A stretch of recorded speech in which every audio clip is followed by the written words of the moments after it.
Welcome back to the Chasing Happiness podcast, an honest podcast about finding happiness, what it really means, and the process of getting there.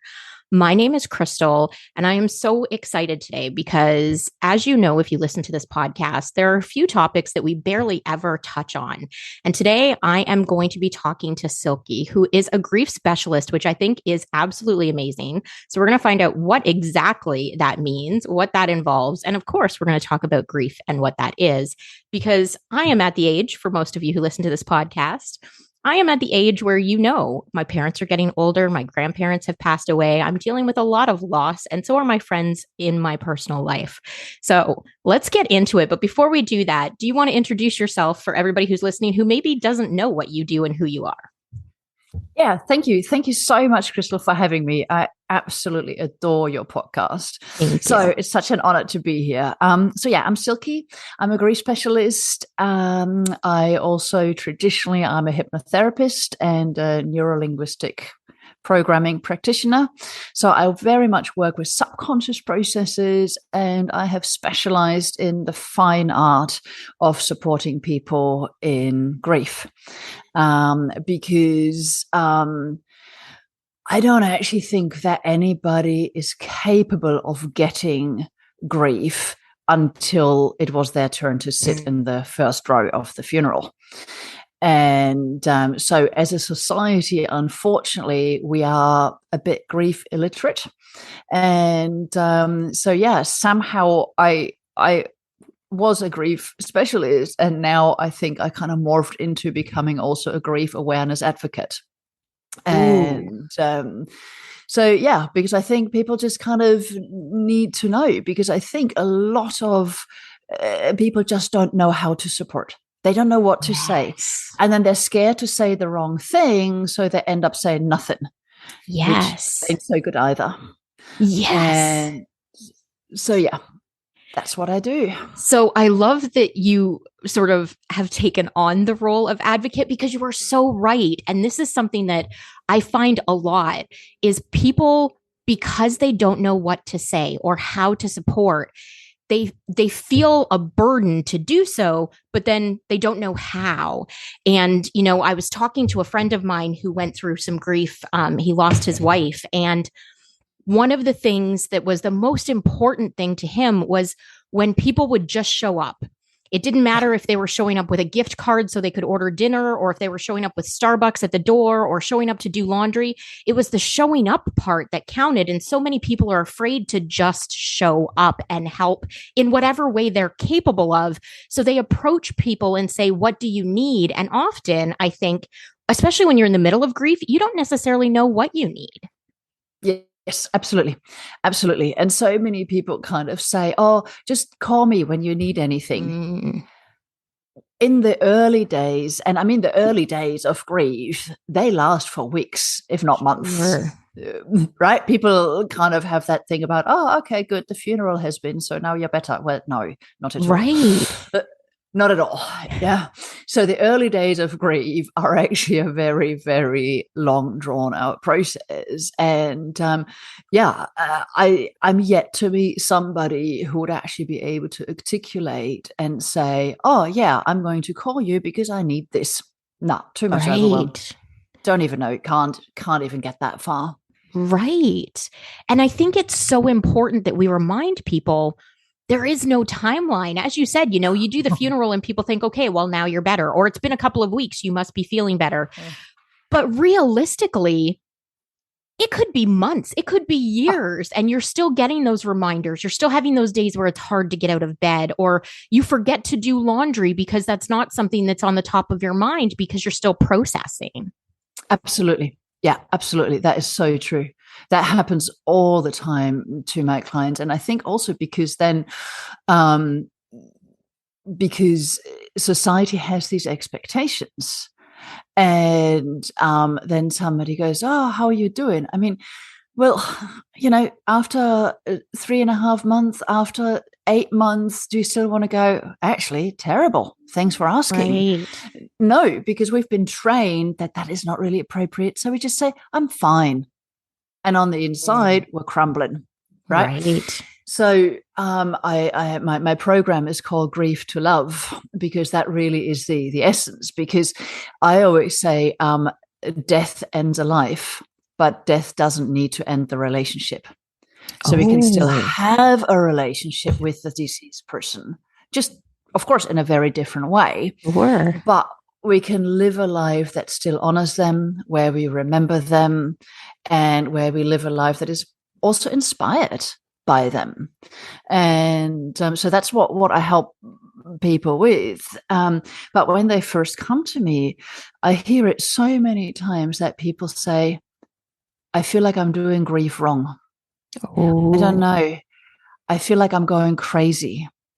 And that, of course, is because of all of those. There are lots of outdated grief models around, Sure, that actually don't work, and because of expectations of society. To them, it always is such a big relief when I say, no, it's all right. It's only been 7 months. And like you said with your friend who lost his wife, they've been together for many, many, many, many years. Yes. And especially when somebody loses a partner, that person was part of every corner of their life. Yes. So when you lose a partner, the way that you get out of bed in the morning changes. Because maybe he gets up first and she gets up second, or maybe she gets up first. So now there's a change. Sure. Maybe she's the one who made breakfast. So now he has to make breakfast himself. Yeah. So it touches every single corner of life. I've heard so many people go, I don't even know how to go grocery shopping anymore. Because if I now buy a lettuce, that lasts me a whole week. Right. Because we would both eat the salad, but now it's just me. So I always end up throwing half of it out. Right. Yeah. It touches every single corner of life. So there are a gazillion of those tiny little adjustments, apart from the massive adjustments of the pure missing, that the absence is just felt in every single corner. And I think we really need to become aware of just how much it impacts a person's life. Yes. That person is not there anymore. And I think reminding everyone that even as time passes, you discover new things that sort of bring the pain back, the grief back, whether it be, a birthday celebration that they're not there for, a holiday that they're not there for, an anniversary, a time of year when you would typically travel with your kids or whatever it happens to be. And so you get to a point where you think maybe you're over it or maybe you're doing well. And then those things come back. And we live in a society that kind of like forgets that that's part of the process. Yeah, so much so. And the first year is just full of those firsts. The first birthday, the first this, the first that, all of that. Now, I've seen so many women who had the hope that after the 1 year anniversary, things would change. That once that's done, things would magically become better. Wow. Sorry. No, unfortunately not. People always say time is the great healer, but it's not actually that time that's doing the healing. It's what we do on the inside that is doing the healing. And when we think about it, for example, old, Southern European villages, for example, where everything is very much village life. And in those traditions, the widow would wear completely black for an entire year. And then after that 1 year, she would probably still be wearing mainly black, but a little bit of other colors as well. But what that did was then in this village, when this woman goes to the market wearing completely black, everybody knows this person might start bawling her eyes out because she's buying carrots, because that triggers something.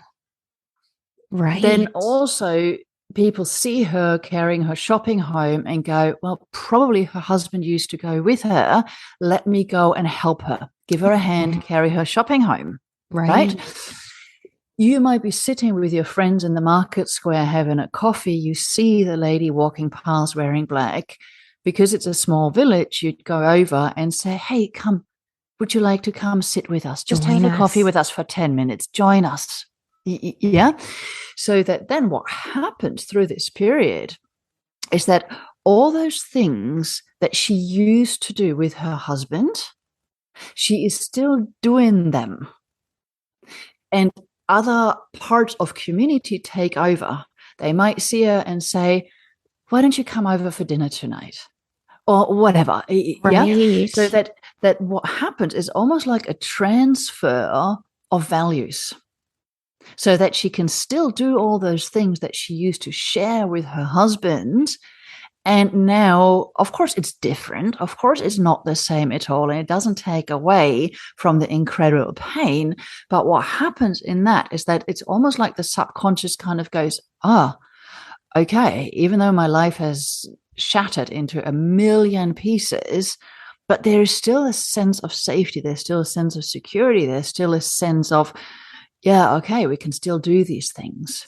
And of course, in our modern society, we got none of that. Right. Well, and the sense of community that you're referring to, like you may have lost your spouse and they're no longer able to do those things, but you're still surrounded by a community of people who are willing to help you, to support you, to bring you into those things. We definitely don't live in a world in this society that has that anymore. Yeah. Yeah, absolutely. And I think also what contributes to that is that, yes, we are helpless when it comes to grief. We are helpless when it comes to death and dying. And in the old days, dying was very much part of village life.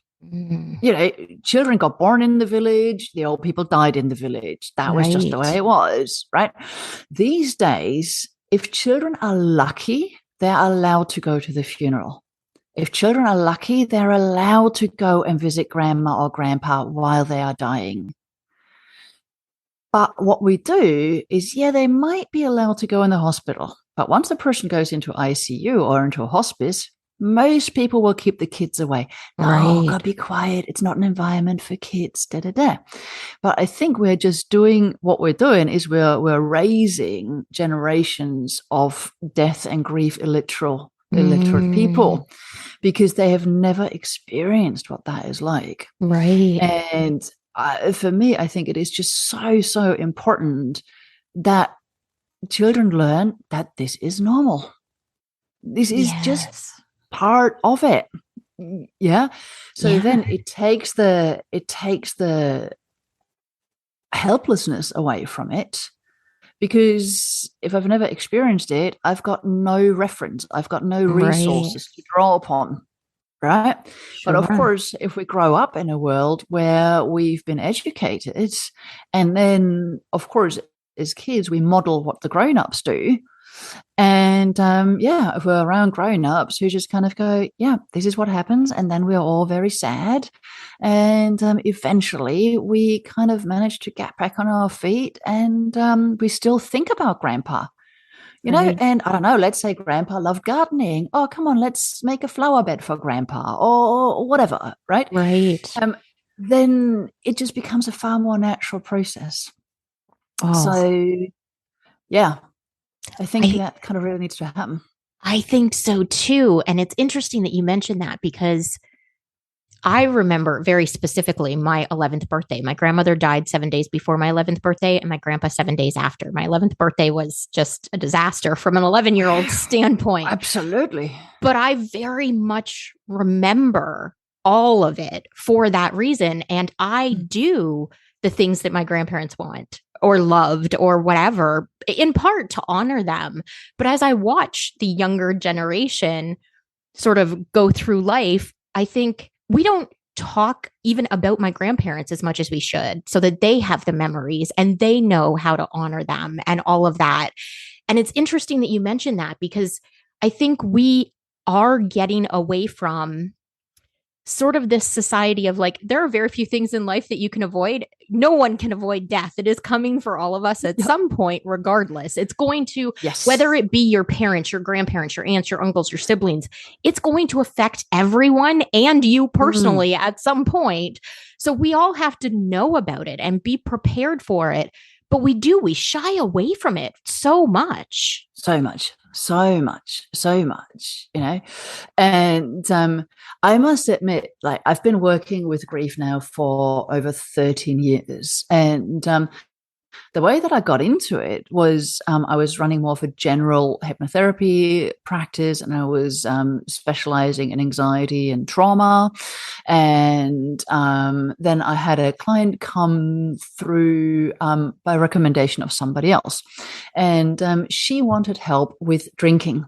And she was drinking pretty much 2 bottles of wine every single night. Wow. And I said to her, since when has this been a problem? And she could pretty much tell me the exact date. It's been about 2.5 years. And I said, what happened? And I saw that look on her face. And her husband had passed away. And so then she kind of thought she was okay again. She was going to work. By all accounts, outwardly, she was functioning. She was going out with friends. But every night she'd come home from work, she'd have 2 bottles of wine. Wow.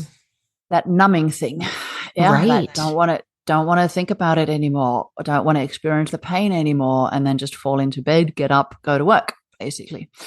So I realized we did not have an alcohol problem at all whatsoever. We had a grief problem. Right. And so then I started working with her. And she said in the beginning, all she had was memories of him being incredibly sick, pretty much his last weeks and months. And those were when she spontaneously thought about him, it was all those horrible memories that kind of came back. And then we worked with her grief, and she felt really like she had lost him, for want of a better word. And through working with the unconscious processes, she also said for a very long time, it felt like she didn't want to stop grieving because that would feel disloyal to him. And I said, yeah, of course, absolutely. Yeah. So let's find a way in which you can feel loyal to him and you don't have to be in that excruciating pain. Right. It's not either or, it's a bit of both. Sure. Yeah?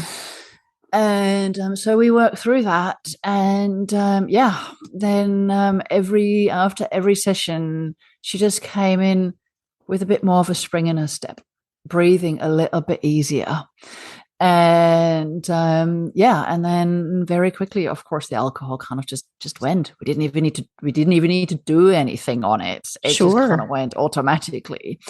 And from that moment onwards, I was very deeply fascinated with how subconscious processes work with grief, because she'd been to grief counseling. She'd kind of read about the 5 stages of grief, which are unfortunately very wrong and sorry, but not helpful.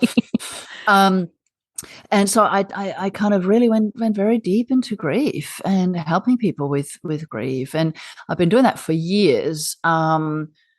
And then my own sister died after a long, horrible battle with cancer. And once she passed away, I kind of had that insight of like, oh, I knew grief was horrible, but this is how bad this is. This is how, I heard people kind of say, well, you're lying on the floor and in the fetal position, you can't get up. Wow, this is what they mean. Wow, this is what it, and I mean, my sister was also a very positive and upbeat person and loved life and everything. And for me to kind of really struggle to get out of bed was like, oh, wow. So I kind of had this, at the same time I was grieving, at the same time I was kind of like a bit fascinated with, the depth of it. Sure. And which, of course, I think all of that has very much contributed to the work I do. And because I think now I have a much deeper understanding of it all. So, and then last year in the middle of COVID, my dad died very suddenly. And I'm in Australia. My parents are in Germany, and we were also here in complete lockdown, and the country was locked down, and I had to apply for a travel exemption and blah, blah, blah, blah, blah. But luckily I kind of managed to get there.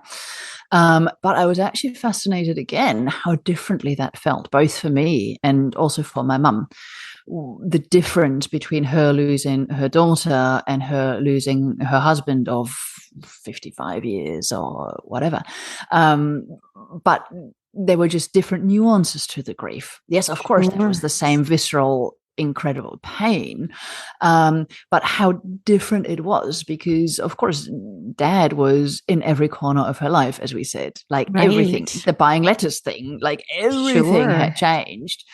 But and I think both of that has just given me a much deeper understanding also for my programs. That everybody needs to grieve in their own unique way, and that grief can feel very differently depending on what the relationship was. And I would imagine who you are as well. You know, at 40, I'm going to handle grief very differently than somebody at 60, right? And so, you know, regardless of kind of relationship, if you're someone who loses your spouse in your 30s versus in your 70s, totally different, because you've had more history, you've had different relationships. All of that sort of intensity changes. So literally everyone is different in the process. Absolutely. You just cannot compare grief. And, you know, what some people do, and they're trying to be helpful. I completely get it. When somebody tells them, the person who's just in the middle of grief and they're sharing their grief, and the other person goes, "Oh yeah, I know what that feels like. Because when I lost my whatever," right? No. Just that person who's just in the throes of it. Don't compare. Right. Just give them the space. I know you're trying to relate when people do that, but unfortunately, most of the time, it's not very helpful. That's a huge piece of advice for everyone, because we do, as human beings, sort of want to be supportive in the best way that we can. But as we had talked about, sometimes there's that hesitation because you don't want to say the wrong thing. And holding space for someone is more important than anything else that you could say. So I love that. Thank you for sharing that. I do wonder, though, if you had to give one piece of advice to people who aren't sure what to do, what to say, aside from holding space, what would that be given all of your experience? Just ask. Just ask the person, hey, here's the thing. I could come over and just sit with you. We can have a cup of tea. Then I can just kind of like do small talk and talk to you about the nitty gritty and funny things that are happening in my life at the moment. Or you can just like talk about, if you need to talk, that's fine. I just really I'm not sure what to do. I'm not really sure how to support you best, but I would like to support you. Yeah, be proactive. Ask. When in doubt, just ask the question. Or just kind of go, okay, good. My friend always loved going for walks, for example. All right, cool. I can come over on Tuesday at 3 or on Thursday at 10, and I'm going to come and get you, and we're going to go for a walk. Don't ask them where they want to go for a walk because they can't make that decision. Right. You got to make that decision for them. Or you can go, okay, we can go here or we can go there. Which one do you prefer? Right. Make it simple for them. I love that. That is such a great piece of advice. You know, the older I get, the more, even though as a kid, I experienced a lot of death. My grandparents on my 11th birthday was not the only death I experienced, the only loss and the only grief. But as I get older, it becomes more prevalent in my life because more friends are losing parents and grandparents and aunts and uncles. So as you age, it becomes something that you have to get, I don't even want to say good at, but sort of good at, because it becomes a more regular thing. But I don't think it becomes easier. I think we handle it differently as we go through it over and over and over again. But I think there's still a struggle. Like there are days when I will think of my grandpa, even though he died when I was 11, which was decades ago, and I will still feel paralyzed by that. And that's okay. Yes. Yeah, that is absolutely still okay. Because I think it's more about that we grow around the grief. So it's not that the grief goes away, but the more we build a life around that. We build a life that still honors them and they're still part of our life. Then, of course, yeah, I still kind of have moments where I think about my sister or my dad and I get very emotional and something triggers that. But now I tear up and then 30 seconds later or 2 minutes later, I'm okay again. Right. Whereas in the beginning, it was just dragging on for days and it felt like you'd never come out of it. So, and I think also the important thing is that is okay. Yes. You know, it's okay to go there because, yeah, they were such a huge part of our lives. And yeah, I think that's an important thing. Do not push it away. Yes. And we live in this society that kind of teaches us that we should, which is one of the reasons why I am so grateful to have someone like you on the podcast, because it is so important for us not to push it away and to remember that even if we're told, you know, you're going to go through these stages of grief, it should look like this. It doesn't look like that for everyone. You might experience anger one day and then 6 months later go back to anger, if that's the process that you're going through, right? And we so often are told this is how it has to be, but it's not for so many people. It's not. You know, plus also some people, they kind of go, I haven't done anger. Oh, that's okay. You don't have to. It's fine. Right. So yeah, unfortunately the 5 stages don't work at all. I've actually developed from all of my experience like a grief roadmap. Oh, cool. And which gives people a clear indication of where they are right at this moment. Awesome. Which doesn't mean that 3 minutes later they're going to be somewhere completely different. Sure. Right. And there are so many different steps to it. And when I first spoke to the graphic designer on how to do this, I said, I need about 5,786 different squiggly lines that go from here to there to everywhere. And then I need a maze in here. And then I need lots of dead end roads and stuff. And she was like, yeah, no, we can't do that.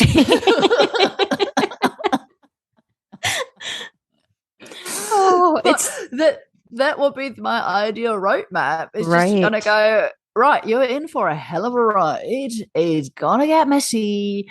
And yes, it changes, and sometimes it changes every 3 minutes, and that is perfectly okay. But what the roadmap still does, it gives people an indication of other things to expect. Your friends change. Your circle of friends changes. Some people kind of, because they just can't handle it, they fall away.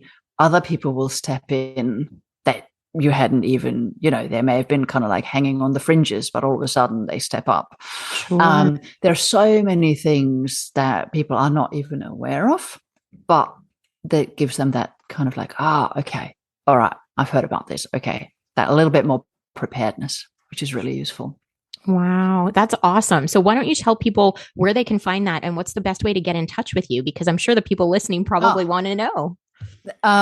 So yeah, my website is grieftolove.com, just grieftolove.com. And yeah, you can find the roadmap there and download it from there. And yeah, lots of other helpful tips on there as well. Wonderful. So, and for everyone listening, I will put that link as well as all of the social media in the show notes so that you can get in touch. You can find the roadmap. You can do all of the fun things. Because, you know, I think often, especially if you're someone who really hasn't experienced grief, you're like, I don't really need to know. But I think it's a great resource and a great tool to have, even if you're just sort of following on social media for the day when you ultimately end up needing that resource, or someone else that you know and love needs the resource, right? Yeah, absolutely. Absolutely. And I think, you know, other ways to support people is exactly what you said in the beginning. Just come over, do stuff. Right. Yeah. Do the laundry. I mean, I remember when I was in Germany with Mum after my dad had died, because there is just so much stuff to do. And I was all day talking to insurance companies and sorting out, because that was Dad's job. He did that, right? My mum didn't even know how to use an ATM because she didn't need to. She'd go to Dad and say, I don't have any cash. And he goes, sure, how much do you want? Wow. He was her ATM, right? So there was just this massive learning curve. And I think people also underestimate that, especially in older couples, that there is a very clear distinction about these are your jobs and these are your jobs, right? And the other person really doesn't. My dad wouldn't have known how to fry an egg. Like, yeah, if my mom had gone first, right? So, but for mom, it was all this other stuff. So I really had to support her in teaching her all these things, you know, from using an ATM to online banking to but there were so many days where all of a sudden it was 8 o'clock at night and we're going, oh, has anybody thought about food? No. Has anybody been grocery shopping? No. What do we do now? Don't know. Yeah. It's just so helpful if somebody just comes over and don't ask, oh, I could go shopping. What do you want? I don't know. No idea. Just go buy something, stick it in their fridge. That's simple. Be done with it. Cook them a meal. Exactly. Buy them a gift voucher to the whatever takeaway place or all those kind of things. Just come over with a bucket and a Hoover and just without, you know, just kind of going, I'm just doing this now. Clean up. Yes, absolutely. Because as you said, what ends up happening is if it's a parent, your relationship as the child with that parent changes because you have to make adaptations to help them figure out how their life needs to change now. And then you no longer end up doing the things that you typically would or whatever the situation is. And so all of our sort of mundane everyday tasks like laundry, cleaning, cooking, all of those things fall by the wayside, but they still have to happen. Yes, absolutely. Absolutely. Yeah. Such a big deal. There are so many things that people can be incredibly helpful. And I think it's just important for people to kind of, oh, okay, that's okay for me to do that. Yeah. Such great advice. I do want to be respectful of your time. And I typically at the end of the podcast will ask a few questions of my guests. Are you game to answer? Perfect. Sure. I always love this part because one, the people who listen to the podcast always reach out to me and say, I loved that question, or the answer to that question made me think about something else. And two, it gives me the ability to sort of find out a little bit more about you and your life. So the first question is, what inspires you? Working with people. People inspire me.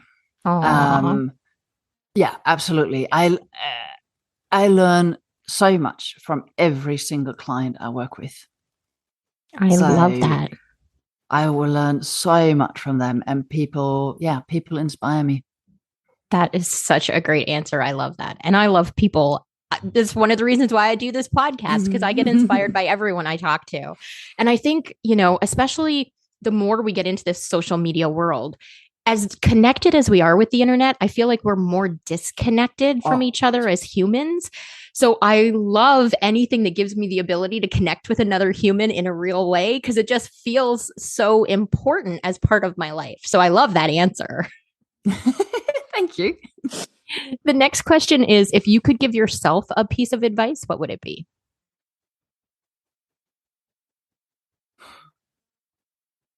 What a great question. Just follow your intuition. Ooh. Trust your intuition. Trust your subconscious processes. Trust those messages that your unconscious is sending you. Something doesn't feel right. Question why it doesn't feel right. Don't dismiss it. Question why does it not feel right? What's going on there? I really trust my subconscious in sessions with clients, that if my subconscious all of a sudden feels that it's important to tell them a particular story or metaphor, I follow through with that. But I think I need to do that also more in general life. Oh, what a great piece of advice. I love that. I'm very much a sort of soul-centered person, and I follow my intuition and that sort of pull as much as I can. So I love that because I connect very deeply with that. And I'm sure lots of people listening do too. it's such an important thing, and we've sort of gotten out of our own bodies because we can feel when you're really connected, you can feel that sort of pull internally that says, you need to whatever it happens to be right now. So I love that you're following that. I love that that's the piece of advice you would give yourself to continue doing in all areas of your life, not just in work. So that's awesome. Yes. Yeah. Yeah. Thank you. The next question is, if you could sit down and have a conversation with anyone, alive or dead, who would it be and why? Probably Milton Erickson. He was an American medical doctor and also a hypnotherapist. And he was one of the most skilled ever hypnotherapists, simply because as a child, he suffered from polio. Oh. And for a very long time, he was completely paralyzed and he could only move his eyes. Wow. And so he pretty much spent all day, every day, observing his siblings, observing interactions, observing their subconscious processes, which is why he became the world's best hypnotherapist ever, because he was so in tune with his pattern recognition. He knew exactly what his sister would say 20 seconds before she would say it, because he just had nothing else to do other than observe behavior. Wow. What a great answer. I didn't even know that. And I'm like, now I have like 50 questions I would ask. That's amazing. And as a fellow sort of people watcher, I kind of love that answer because I love to just like go to the park and sit and watch people and like see how they interact and, sort of try and figure out if you can figure people out, which is a game you should never play because you can never really figure people out. But I love that aspect of life. So that's a great answer. Thank you for sharing that. Yeah. The last question is, what does happiness mean to you? Living a life that is in alignment with what's important to me and with what I deeply believe in. So for me, currently, that is absolutely doing the work that I do. That is a huge part. Like, I feel like, yeah, and of course, I mean, it's transformative work.